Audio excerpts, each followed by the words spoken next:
Fuck My Brain.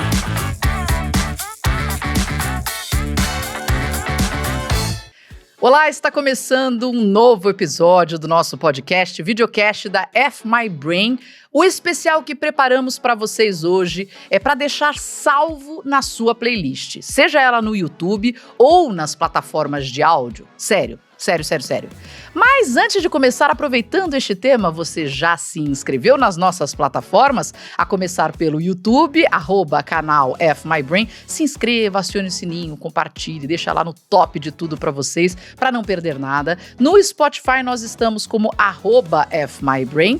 E no Instagram, atenção, porque tem um pontinho no meio do caminho, @FMy.brain no Instagram. Nós estamos em outras plataformas de áudio, além do Spotify, estamos na Amazon Music, no Google Podcast, no Deezer, não tem como perder. Por favor, acompanhem e compartilhem também. Dito isso, hoje nós vamos mostrar uma seleção dos melhores trechos das nossas conversas ao longo do ano de 2023 com o tema saúde mental.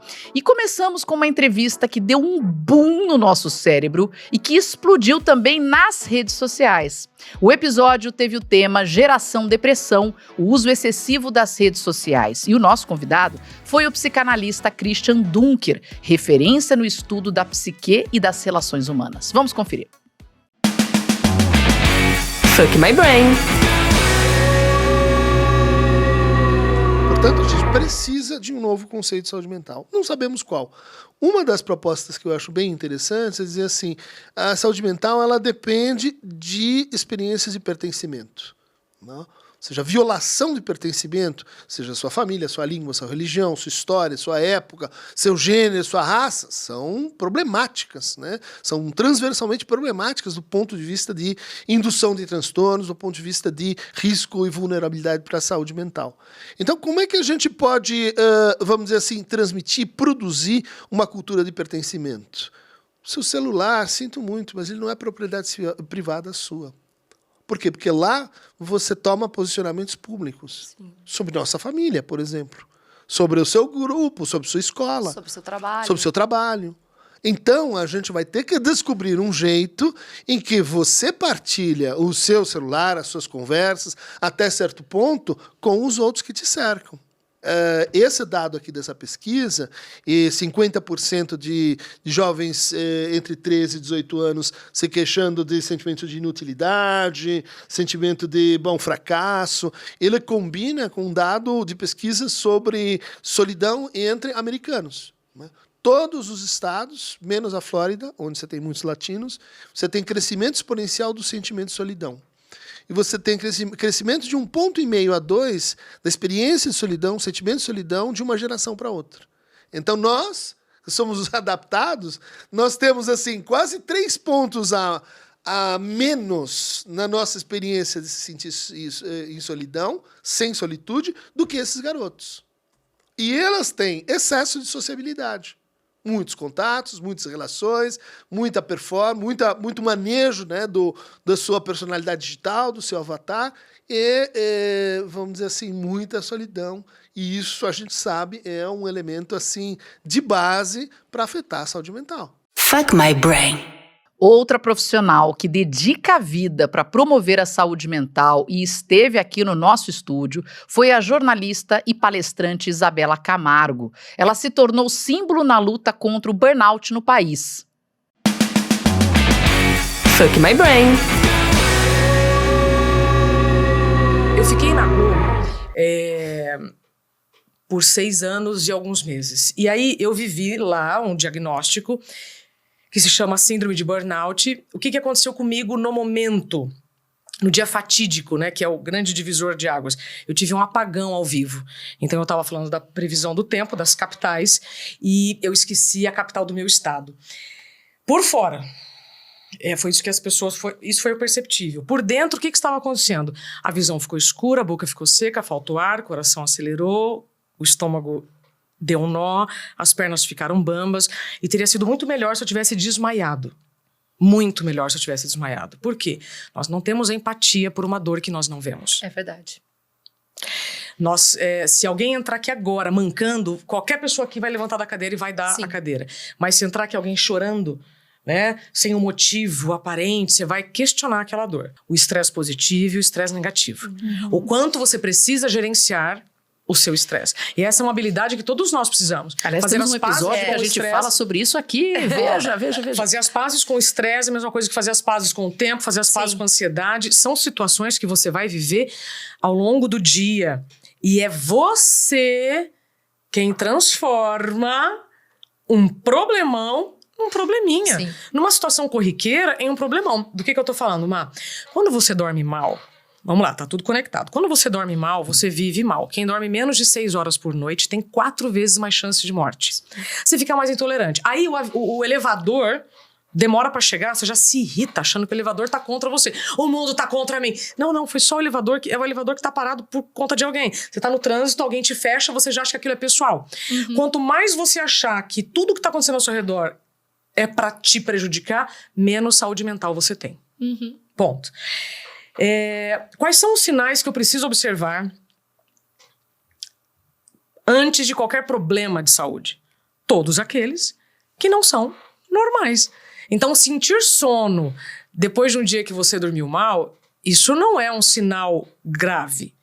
Mas se você começar a negligenciar esse sintoma de cansaço todos os dias, você está normalizando o anormal. Você está normalizando uma noite de sono suficiente a que você precisa. Sim. Você ter dor de garganta um dia ou outro que você namorou de janela aberta, dormiu de cabelo molhado, tomou um vento, é uma coisa. Agora, você ter dor de garganta no seu ambiente profissional recorrente, não é normal, percebe? Tem um slide que eu mostro nas empresas e eu falo, ó, quem gabaritar me chama depois. Começa, dor de cabeça frequente, Sim. dor de estômago, problema no intestino, bruxismo, a tremedeira nos olhos, o problema no intestino, então o seu intestino ou tá preso ou tá solto, e aí problemas vasculares, e aí problemas hormonais, e são tantos sinais e sintomas. E a nossa necessidade vai ficando cada vez maior. E a gente acha bonito, né? Para o esgotamento se transformar em burnout, você precisa de uma coisa. Eu já vou falar qual é. Porque uma pessoa que é responsável, que é comprometida, não é este o problema. O ponto em comum das pessoas que têm burnout é o ambiente adoecedor. Não são as pessoas. Não é o quanto você entrega. Não é o quanto você exige de você. Por que então, de uma hora para outra, você vai colapsar? Se você tem as características de ser uma pessoa responsável, comprometida. Aham! Posso falar? Pode. Ou mais um pouquinho de suspense? Não, vai. Antes, primeiro, é importante a gente explicar a diferença do cansaço, do esgotamento e do burnout. Podemos por aí? Claro. Se eu estou cansado, eu preciso Descansar. Se eu estou exausta, eu descanso e continuo cansada. Eu saio de férias, continuo irritada. Então, se eu estou cansada, eu preciso descansar. Se eu estou sentindo exaustão, se eu estou muito irritada, se eu estou descansando e não está rolando, eu preciso mudar o meu estilo de vida. Total. E mudar o estilo de vida inclui dizer não, pedir ajuda. Ah, mas já pedi ajuda. Pedir ajuda de forma diferente. Encerrar relacionamentos que não estão saudáveis. Se olhar inteira, né, Isa? Então, isso é exaustão. Sim. Isso é burnout? Não. Não! O que precisa acontecer para a exaustão se transformar em burnout? Atenção, breaking news. Alguma situação caracterizada por assédio. Que coisa louca. São muitos tipos de assédio.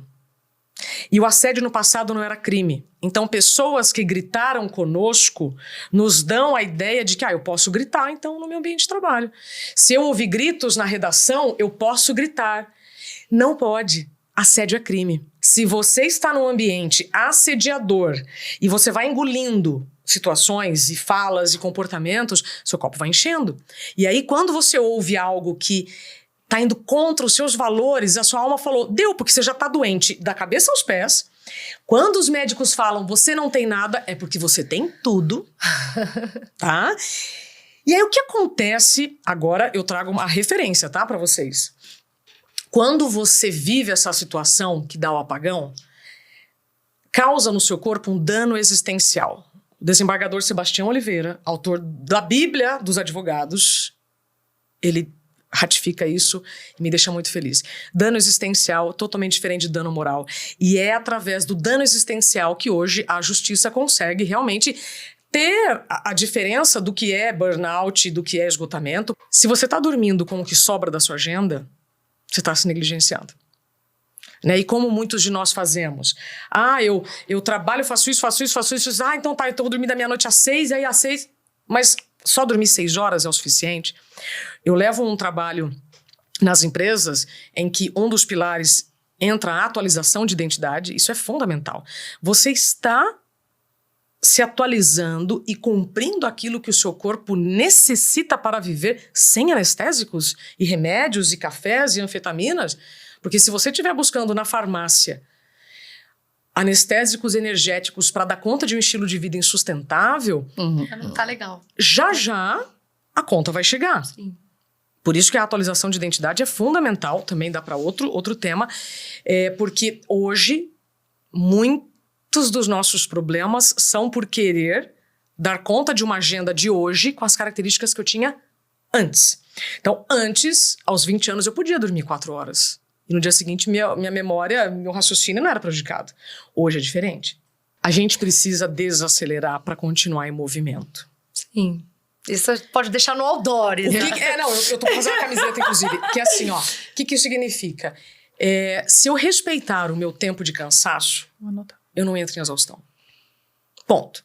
Se eu respeito o meu cansaço, eu não entro em exaustão. E quando eu não entro em exaustão, eu tenho mais saúde mental para lidar com situações assediadoras, com assuntos que eu não quero mais, eu consigo dizer mais não. Cara, se você quer aprender a dizer não, você precisa dormir. Primeiro, o que você precisa fazer? Dormir o que você precisa. Sim. Você tá em condição, né? Os 5 faxineiros da saúde mental. Posso encerrar com isso? Pode com o que você quiser. A gente tá com tempo. Vocês vão continuar depois? Eu vou ter que sair e deixar vocês? Vai, Que certo. deselegância. Não tem Deus nada do de céu. deselegante. Isso aqui é uma conversa, é uma troca e vamos até onde vamos. 5 faxineiros da saúde mental. Tempo de sono, tempo para higiene pessoal, tempo para alimentação, tempo para atividade física e tempo para a família ou amigos, se isso representar lazer. A Unifesp já tem estudos em que comprovam que o cérebro produz mais neurônios quando você está se divertindo do que quando você está fazendo atividade física. Não é pra galera abrir mão da academia. 20% mais quando você está fazendo atividade física, 40% mais quando você está se divertindo. Que legal. Por que eu digo isso? Porque uma das características do burnout é quando você não tem força nem para lavar o cabelo e só quem entra no chuveiro e quer sentar porque não consegue ficar em pé, sabe do que eu tô falando. Homens não deixam de fazer a barba. E não é porque estão seguindo a moda dos lenhadores, é porque não tem energia pro autocuidado básico. Se a mulher não consegue fazer a unha, provavelmente ela não está conseguindo lavar o próprio cabelo. Ela está se negligenciando, ela está vivendo com o que sobra. Então, o tempo de sono, não preciso explicar. Quem dorme menos de 6 horas tem 4 vezes mais chances de morte. Higiene pessoal, tempo de alimentação, quantos de nós comemos na frente das telas. Isso, uma exceção, um fim de semana, um projeto especial é uma coisa. Agora, fazer disso uma regra é outra história. A atividade física não é pra você se tornar um atleta. Se quiser, ótimo, mas não é disso que nós estamos falando. Sim. E o tempo para lazer. Fuck my brain. Quando nós, da Tríade, nos pegamos falando dos programas que mais mexeram conosco, um em especial é escolhido pela Nath, pela Lu e por mim, e pelo Paulinho e o Marcelo, aqui da WR2 também. O episódio teve o tema Controle Emocional no Ápice do Estresse, e o convidado foi o comandante Diógenes Luca, o maior negociador de reféns do país, um dos fundadores do GAT, o Grupo de Ações Táticas Especiais, e que em 2023 teve uma série lançada na Amazon Prime Video, baseada em seu livro O Negociador. Assista agora esses trechos maravilhosos. Fuck my brain. Você lembra aquela frase de um autor brasileiro que falava o brasileiro é cordial? Né? A gente leva o cordial para a questão de ser um cara educadinho, mas não é. Cordial é de cordes, de coração, de emoção. A gente é muito emocional, sabe? Então, quando você consegue pelo menos ter a ideia de que é importante você separar as pessoas do problema, você fica uma pessoa com mais capacidade de ter autocontrole diante das adversidades. Mas para isso eu preciso me conhecer, né, Luca? Não tenha dúvida. Não tenha dúvida.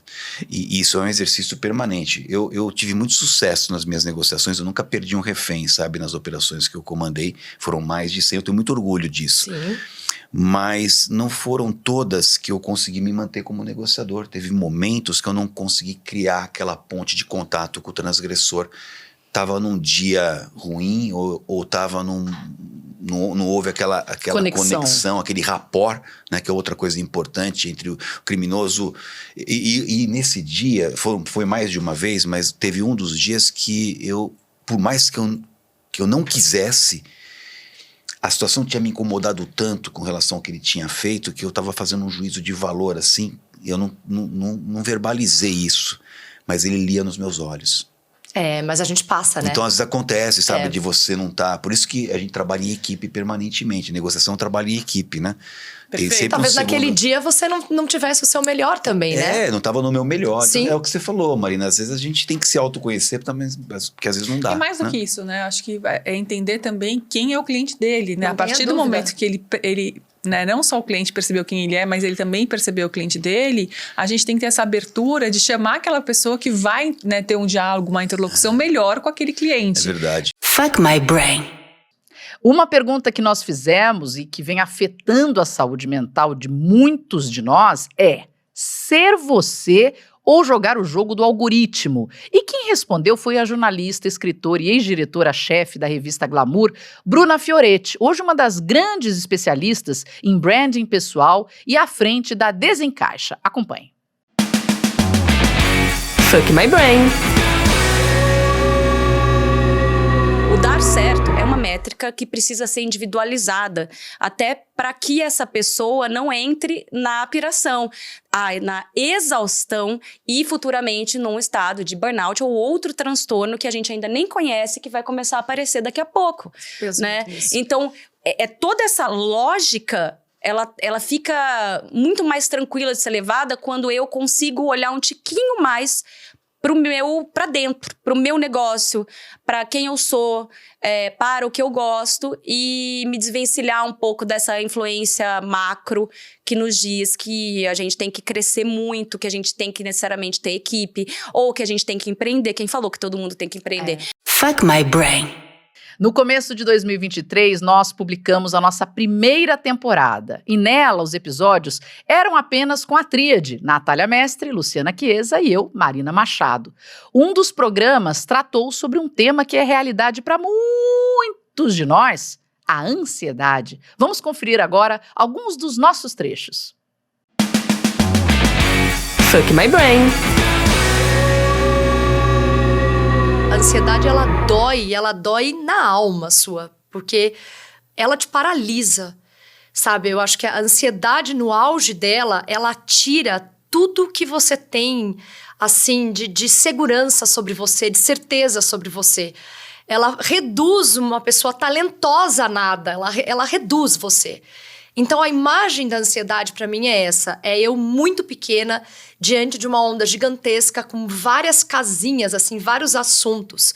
Porque é exatamente isso. É como se você tivesse um turbilhão de coisas e você não sabe onde focar.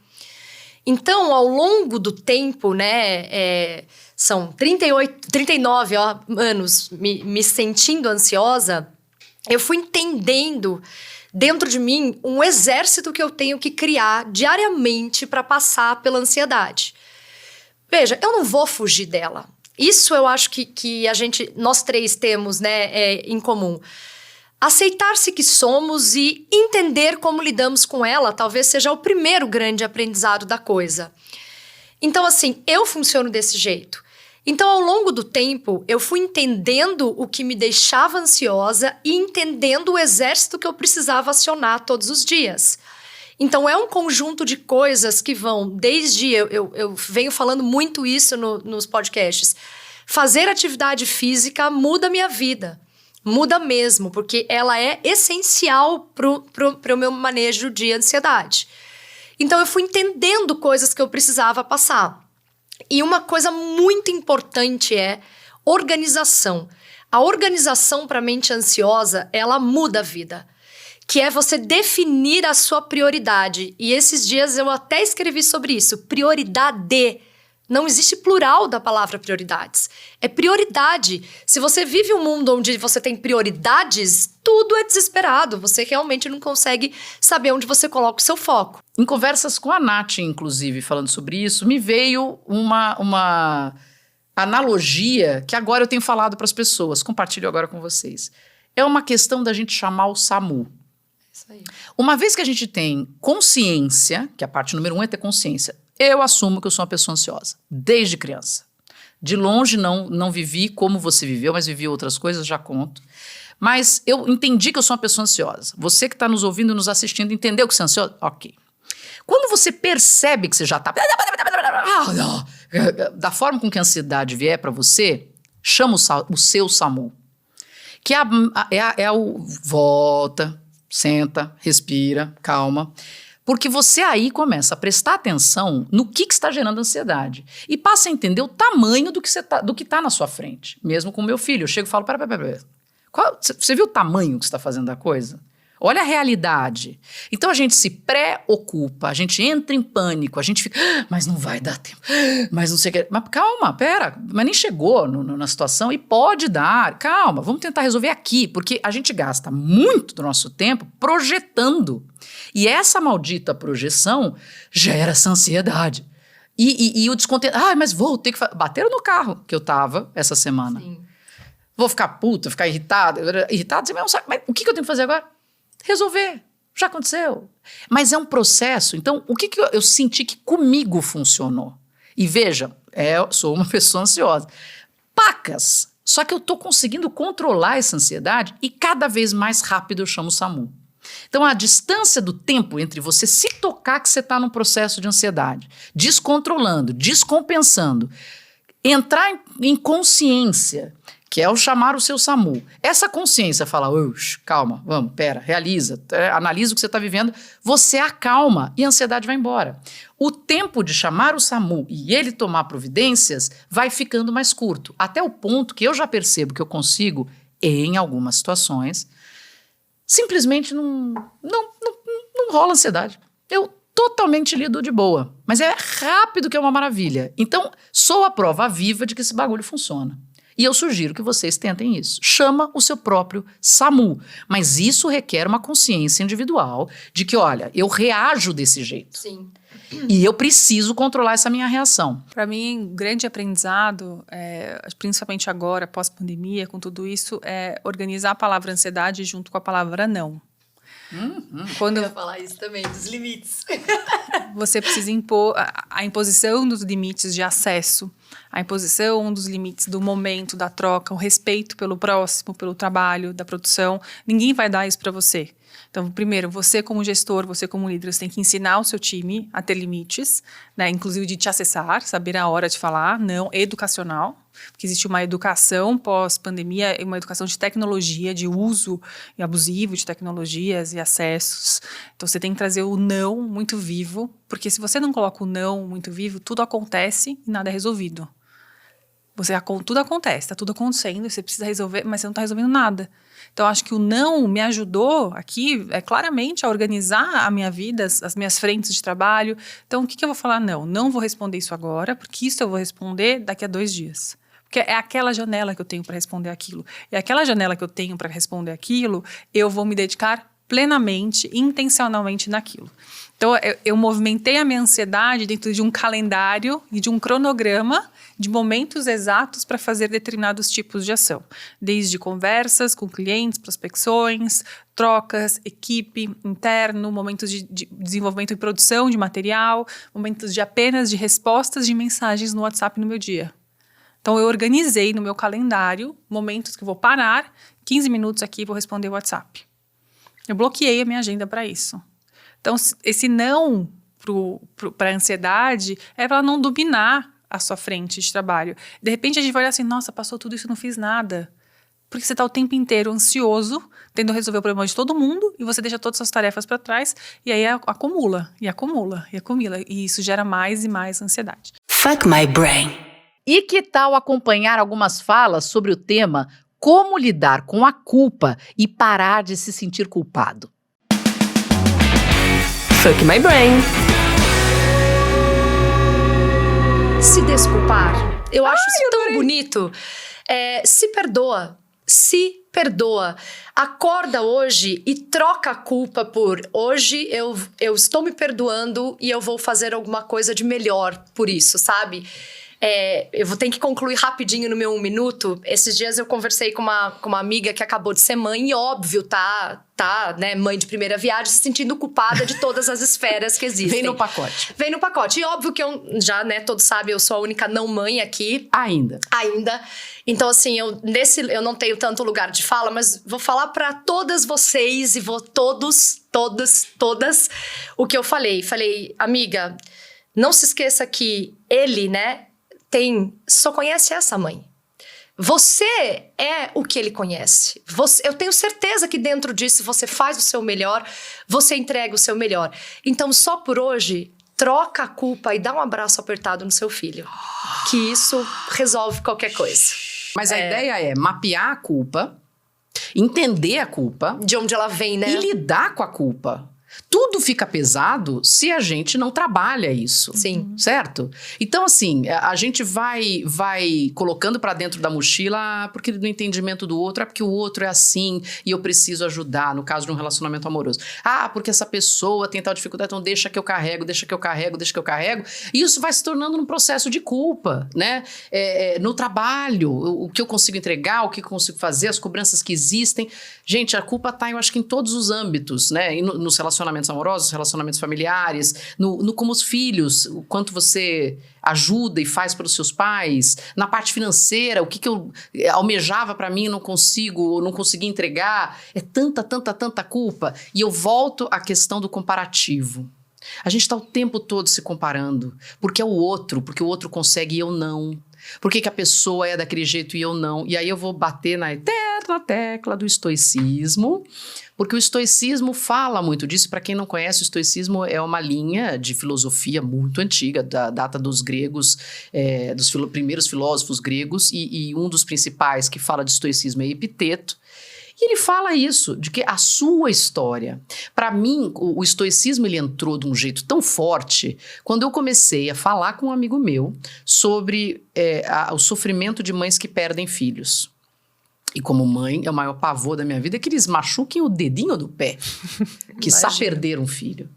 E como é traumático uma pessoa olhar para essa vida, né? E eu gravei muito como repórter em Hospital do Câncer, fiz matérias com crianças com câncer, assim... Eu em vários momentos me debulhei de lágrimas depois da gravação. Sim. Você fala, pô, você tá de brincadeira que as pessoas vivem isso. E pessoas é uma coisa, crianças não devia, sabe? Parênteses para uma coisa. O que você gostaria de perguntar a Deus, né, quando você morresse? E eu sempre venho com essa pergunta. Por que os animais e as crianças sofrem? Que eu acho o fim da picada. Assim, fim da picada. Se eu tiver um troço, quero fazer uma petição pro universo para essas coisas não acontecerem. E aí, eu conversando com ele sobre isso, eu falo, você imagina uma mãe, uma família que perde uma criança e pega esse sofrimento e fala assim, como é que ela deve olhar o mundo? Por que comigo? Por que comigo? E aí ele trouxe essa questão do estoicismo, dizendo que eu já era estoica nesse momento, e eu falei, você tá me xingando? Né? Porque eu não conhecia o estoicismo. E é isso, no estoicismo você vê, é a sua história. Sim. Não é a história do outro, a história do outro é do outro. A sua história é essa. Goste você ou não, viva. Você não tem como trocar de papel, você não tem como pedir pra alguém viver a sua, né? E certeza que alguém, mesmo nos seus momentos mais difíceis, gostaria de estar na sua posição do que na posição dele. A gente sempre tá querendo estar na posição do outro, seu personagem da outra vida. Não dá, essa é a sua história. Lide com a sua história. A palavra culpa é uma palavra, se você olha, singela, não tem nada de, né? Pequenininha, exatamente, né? É uma culpa, né? Sempre você tem uma culpa, mas eu acho que nos últimos anos, coloco no meu exemplo, quanto mais velho eu fiquei, mais eu me sinto culpada. Então, de alguma forma, para mim, a culpa ela foi evoluindo dentro da minha vida, na minha narrativa, junto com a minha consciência. De N fatores.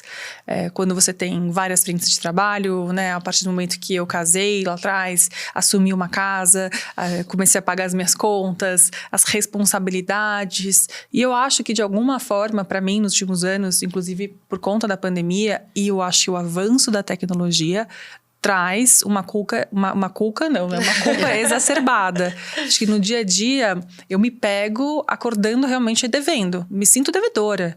E aí já venho junto disso um sentimento de, cara, eu sou o pior ser humano do mundo. Porque de algum lado a gente está devendo. Acho que o exercício que eu venho tentando fazer, e extremamente recente, diário, essa sensação e esse sentimento. O exercício que eu venho tentando sempre fazer é elencar tudo que eu tenho para fazer, entender o que é normal, o que eu posso normatizar, né, do nosso cotidiano, o que realmente é algo que eu estou devendo. Qual que é a diferença da normatização das minhas tarefas e da minha rotina? O que é dever? E quais são as coisas que eu vou deixar de fazer? Então, acho que um exercício da não culpa ou diminuição do sentimento da culpa, que ele gera em mim algo extremamente agressivo internamente, de me sentir realmente uma pessoa ruim, uma filha da mãe, algo que eu assim, nossa, porque eu não estou conseguindo doar 100% daquilo? E, na verdade, você não vai conseguir fazer isso nunca, né? Você nunca vai ser 100% só uma coisa. Fuck my brain. O nosso programa especial de melhores momentos de hoje fica por aqui, mas nós seguimos com a nossa curiosidade. Quais foram os seus trechos favoritos? Podem nos contar? Utilize as nossas redes. Você já se inscreveu para utilizar as nossas redes? No YouTube, você pode mandar comentário, mandar pergunta, mandar sugestão. O YouTube é @canal FMyBrain. No Spotify, você também pode comentar, pode mandar sugestão, pode seguir. Por favor, faça isso no Spotify, @FMyBrain. Também estamos no Deezer, na Amazon Music, no Google Podcast e no Instagram, olha que delícia, @FMy.brain no nosso Instagram, e lá você também pode comentar, pode falar o que você quiser, mandar beijinhos, pedir a música, quem sabe, né? Pois bem, contamos com você, se inscreva e compartilhe também. Semana que vem a gente volta com mais uma seleção de melhores momentos dos nossos podcasts, videocasts de 2023. Até a próxima quinta, às 18 horas. Fuck my brain. Fuck my brain.